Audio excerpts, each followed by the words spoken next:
Sa pinakatagong sulok ng lalawigan, kung saan ang mga kalsada ay napapalibutan ng matatayog na punong kahoy at masusukal na talahib, matatagpuan ng Barangay Chupaco. Sa loob ng mahabang panahon, kilala ang Chupaco bilang isang baryo na mahirap pasukin ng mga hindi taga roon. Ngunit sa ilalim ng pamumuno ng kanilang kapitan, si Kap Nino Barsaga, ang Barangay Chupaco ay naging isang huwarang pamayanan. Maayos, malinis, at higit sa lahat, matuwid. Si Kap Nino ay isang lantarang bakla. Kilala siya sa kanyang matitingkad na kasuotan at pananalitang bagamat may halong kaway at lambing ng isang homosexual, ay nagtataglay ng isang uri ng otoridad na hindi kayang baliin ng kahit sino. Walang pinipili si Kap Nino. Mayaman man o mahirap, kamag-anak man o kalaban sa politika, lahat ay nakatatanggap ng pantay, mabilis, at tamang serbisyo. Sa kanyang termino, walang pondo ng barangay ang nawawala. Bawat piso ay napupunta sa pampublikong ilaw, libreng gamot, at pagkain ng mga nangangailangan. Dahil dito, naging tinik sa lalamunan si Kap Nino para sa mga matataas na politiko ng lalawigan. Ilang beses nang may mga emisaryo at matataas na opisyal lang pumunta sa kanyang opisina sa barangay hall. Nagdadala ng mga bag na may lamang milyong-milyong piso upang bilhin ang kanyang suporta para sa mga irregular na proyekto at pagnanakaw sa kaban ng bayan. Ngunit tuwing may magtatangkang mag-alok ng suhol sa kanya, hindi lamang mura at panlalait ang inaabot ng mga ito. Tinatanggalan ni Kap Nino ng palamuti ang kanyang mga daliri. Ibinababa ang kanyang branded na handbag at walang awa niyang ginugulpi ang sino mang kurap na politiko o utusan nito. Maraming beses nang may mga opisyal na umuwing basag ang nguso, may pasa sa mga mata, at duguan ang mukha mula sa opisina ni Kap.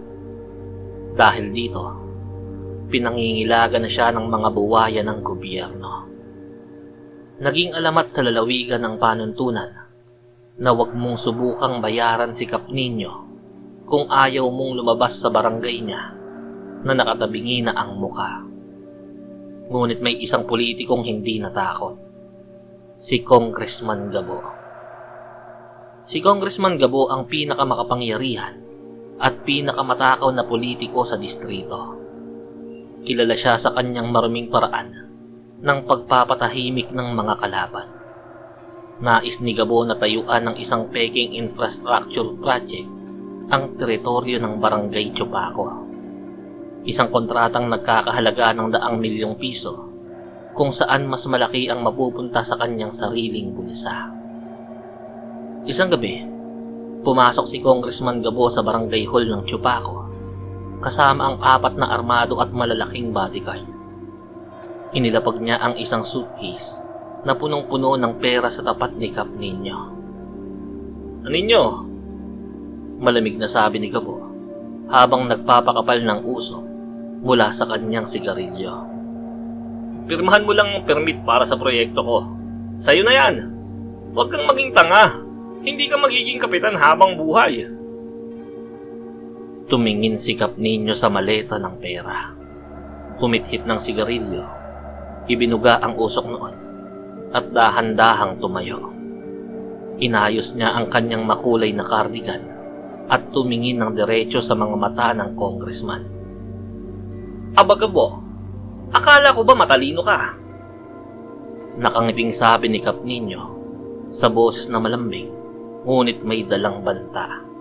"Sa tingin mo ba ang dangal ng mga taga-Chupaco ay mabibili ng mga papel na yan? At higit sa lahat, sa tingin mo ba ay natatakot ako sa iyo?" Bago pa makagalaw ang mga bodyguard ni Gabo, mabilis pa sa kidlat na lumundag si Kap Nino sa ibabaw ng mesa. Sa isang malakas na suntok sa baba, napatalsik niya ang pinakamalaking bodyguard sa pader Ang sumunod na 5 minuto ay naging isang walang awang paghahasa ng kamao. Pinag-uumpog ni Kap Nino ang mga ulo ng mga bodyguard. Nang subukang bumunot ng baril ni Congressman Gabo, hinawakan ni Kap ang kamay ng congressman at pinilipit ang balikat nito bago siya ginawaran ng 2 malalakas na sampal at isang solidong sipa sa tiyan na nagpalabas ng suka at dugo sa bibig ng politiko. "Lumabas ka sa barangay ko, Gabo!" Sigaw ni Kap Nino habang inaayos ang kanyang damit sa harap ng salamin. "At siguraduhin mong hindi na muling tatapak ang marami mong paa rito." Tumalikod si Congressman Gabo na sugatan, napahiya at may matinding puot sa kanyang puso. Habang isinasakay ng kanyang mga tauhan sa sasakyan, nagngingit-ngit ang kanyang mga ngipin. "Hindi pa tayo tapos, bakla ka. Sisiguraduhin kong lalabas ang mga bituka mo sa tsupa ko." Hindi na lumapit si Congressman Gabo sa mga karaniwang mamamatay tao. Alam niyang iba ang lakas ni Kap Nino. Sa halip, naglakbay siya patungo sa pinakamalalim na kabundukan ng Siquijor at Capiz upang makipag-ugnayan sa mga sinaunang pangkat ng mga aswang. Mga nilalang na kumakain ng tao, mga manananggal, tiktik, at mga tiyanak na matagal nang nagtatago sa dilim, kapalit ng dugo at laman. Ginamit ni Gabo ang kanyang malaking pera upang kumuha ng isang buong hukbo ng mga aswang. Nagkasundo sila. Ibibigay ni Gabo ang buong barangay Chupaco upang puksain at kainin ng mga aswang, kapalit ng ulo ni Kap Nino Barsaga. Pagkalipas ng 2 linggo, dumating ang isang gabi na walang buwan.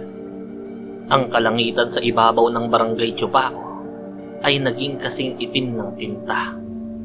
Ang hangin ay naging mabigat at amoy bulok na karne. Ang mga aso sa paligid ay hindi kumakahol. Sila ay nagmamakaawang lumalapit sa pinto ng kanilang mga amo habang umiiyak. Bandang 12:00 ng hating gabi, narinig ng buong barangay ang mga kakaibang tunog sa kanika nilang mga bubong. Sumunod ang napakalakas na pagpapayagpag ng malalaking pakpak sa papawirin. Mula sa kadiliman ng gubat, daan-daang pulang mata ang nagliwanag. Ang mga aswang, mga manananggal na naputol ang kalahating katawan, mga tiktik na may mahahabang dila na parang sinulit, at mga mandurugo na may matatalas na kuko, sabay-sabay na lumusob sa barangay Chupaco.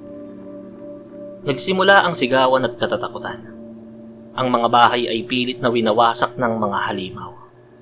Ang mga pintuan ay ginigiba ng mga matatalas na kuko. Binalot ng hilakbot at dalamhati ang buong baryo. Sa gitna ng kaguluhan, sa gitna ng kalsada ng barangay, nakaupo si Congressman Gabo sa loob ng kanyang armored SUV. Protektado ng mga salamin nito habang nanonood ng may masamang ngiti. "Panoorin mo ngayon kung paano mawawasak ang pinoprotektahan mong barangay ninyo," sambit ni Gabo sa sarili. Ngunit hindi nagtago si Kap Nino. Lumabas si Kapitan Nino mula sa barangay hall. Suot niya ang kanyang kulay rosas na polo. Ngunit ang kanyang mga mata ay nag-aapoy sa galit. Nakita niya ang kanyang mga mamamayan na umiiyak at nagtatakbuhan. "Mga walang hiyang halimaw kayo!" sigaw ni Kap Nino na umalingaw-ngaw sa buong baryo. "Talagang lakas ng loob niyong bumisita sa barangay ko nang walang permit." Dinaluhong sikap ng 5 malalaking aswang na may matatalas na ngipin at kukong kasing haba ng kutsilyo. Mabilis na ipinukol ng isang aswang ang kuko nito sa dibdib ni Kap Nino. Isang tunog ng nagtatamang bakal ang umalingaw-ngaw. Sa halip na bumao ng kuko sa dibdib ni Kap, ang kuko ng aswang ay nabali. Nagulat ang halimaw. Dito na nakita ng lahat ng mga residente na nakasilip sa kanika nilang mga bintana kung bakit totoong kinatatakutan at iginagalang si Kap Nino. Dahan-dahang hinubad ni Kap Nino ang 2 buton sa itaas ng kanyang damit. Sa kanyang leeg ay nakasabit ang isang lumang medalyon na gawa sa tanso at pilak. Isang sinaunang medalyon ng San Miguel Arcangel at ng Unico Iho. Isang makapangyarihang anting-anting na ipinamana pa sa kanya ng kanyang ninuno na isang kilalang babaylan at antingero. Nang hawakan ni Kap ang medalyon, ang kanyang buong katawan ay nagkaroon ng gintong liwanag. Ang kanyang balat ay naging kasing tigas ng pinatigas na bakal at kasing kunat ng kamagong. Ang kanyang lakas ay pumalo sa antas na di maaraw ng kakayanan ng ordinaryong tao. Hindi nyo alam kung kanino kayo nakikipaglaro. Galit na sabi ni Kap habang nagbago ang tono ng kanyang boses. Naging malalim, maingay at puno ng banal na kapangyarihan. Sinimula ni Kap Nino ang walang kapantay na pagtatanggol sa Chupaco. Isang manananggalang lumipad pababa mula sa papawirin upang dagitin ang isang bata. Mabilis na tumalon si Kap Nino. Umabot sa taas na 20 talampakan sa hangin at nahawakan ang pakpak ng manananggal. Sa isang malakas na paghila, itinapon niya ito sa semento at tinapakan ang ulo nito hanggang sa madurog. 4 na tiktik ang sabay-sabay na lumusob sa kanya. Itinutusok ang kanilang mahahabang dila sa kanyang leeg at muka. Ngunit ang mga dila ay napuputol lamang na parang tumatama sa pader na semento. Hinawakan ni Kap ang dila ng 2 tiktik. Ipinulupot ang mga ito at inikot bago ipinukol ang mga halimaw sa isa't isa. Ang mga aswang na sumubok kumagat sa kanya ay nawawalan ng ngipin at nalalaglag. Walang anumang patalimo kuko ang kayang gumawa ng kahit maliit na gasgas sa balat ng antingerong kapitan. Para to sa barangay Chupaco ko, mga peste kayo! Sigaw ni Kap Nino habang binubugbog ang isang higanting aswang na hugis aso. Kumuha siya ng isang poste ng ilaw sa kalsada. Binunot ito mula sa semento sa pamamagitan ng kanyang 2 kamay at ginamit itong pamalo sa mga natitirang halimaw. Bawat hampas ng poste ay nagpapatalsik ng mga aswang. Ang mga mamamayan ng Chupaco ay nagsimulang maghiyawan dahil sa tuwa at paghanga. Ang kanilang kapitang bakla na laging nag-aayos ng mukha tuwing umaga ay isa palang dakilang tagapagtanggol na may banal na anting-anting. Sa loob ng 1 oras ng madugong labanan, halos kalahati ng hukbo ng mga aswang ang napaslang ni Kapitan Nino. Ang mga natitirang halimaw, nang makitang hindi nila kayang sugatan ng kapitan at patuloy lamang silang pinupuksa nito, ay nagsimulang magtakbuhan at lumipad pabalik sa gubat dahil sa matinding takot. Naiwang malinis ang kalsada ng barangay, liban sa mga bangkay ng mga napatay na halimaw na dahan-dahang nagiging abo sa lupa. Hinihingal ngunit walang kahit isang gasgas. Pinunasan ni Kap Nino ang kanyang kawisang ulo.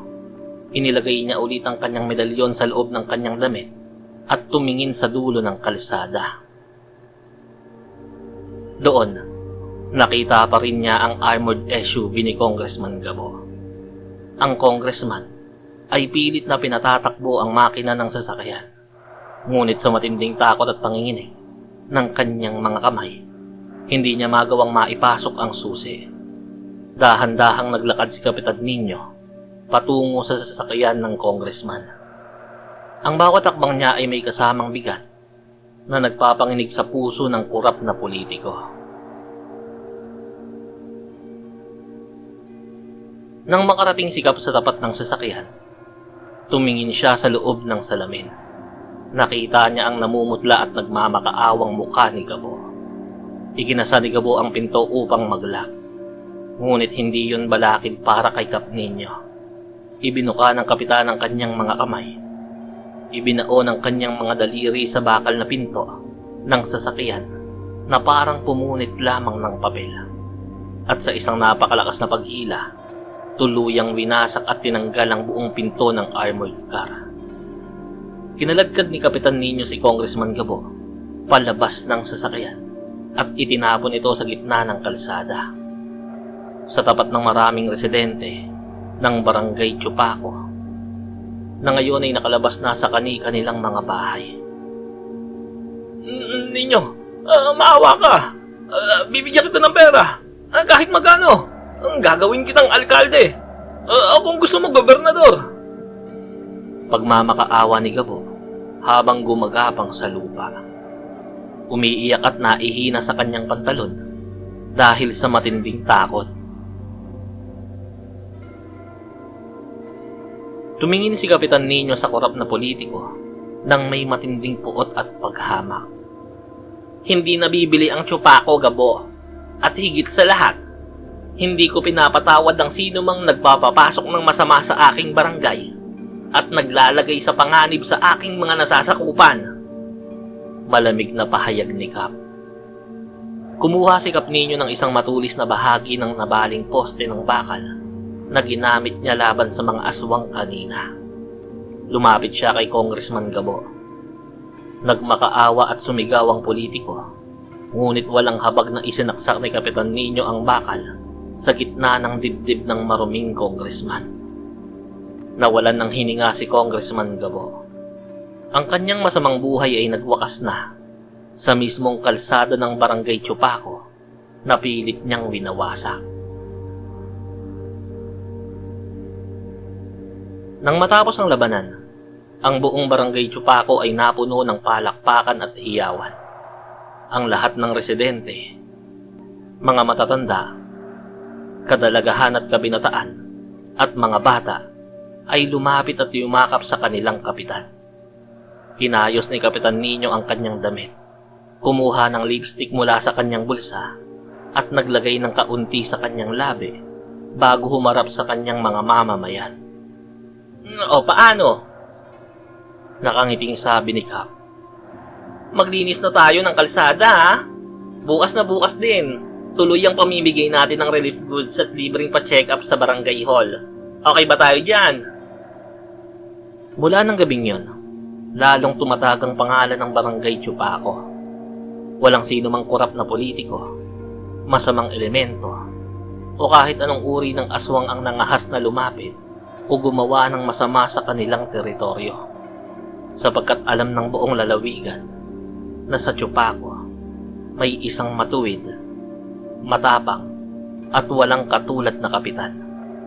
Si Kapitan Nino Barsaga, ang antingerong bakla na nagtatanggol sa kapakanan ng kanyang bayan.